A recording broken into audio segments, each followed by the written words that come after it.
So are there any bets worth making on the Pirates, or at least maybe a good fantasy player to single out? Like, just give us something here, Nick. Well, Brian Reynolds is a guy who you can roster day to day, of course, if the price is right.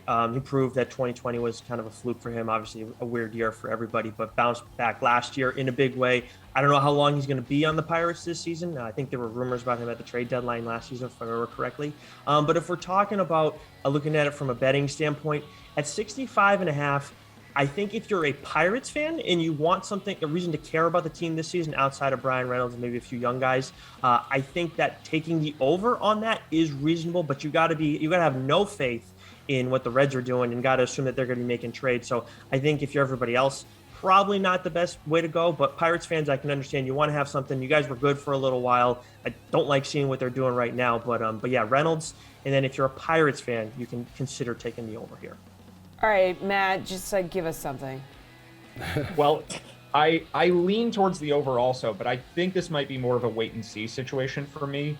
The number one reason why I feel that way is I'm not sure that O'Neal Cruz starts the season in the major leagues. And after Brian Reynolds, he might even be a more valuable player than Reynolds, even in his rookie year. So at minimum, he's in the top 2 assets on this team. And if he isn't playing for the first 6 weeks, you could see a very slow start where you just have probably Kevin Newman as the starting shortstop or Cole Tucker. It's a team that'll look very similar to last year. So hopefully if you like the Pirates to go over their win total, they hold on to Reynolds, as Nick was talking about.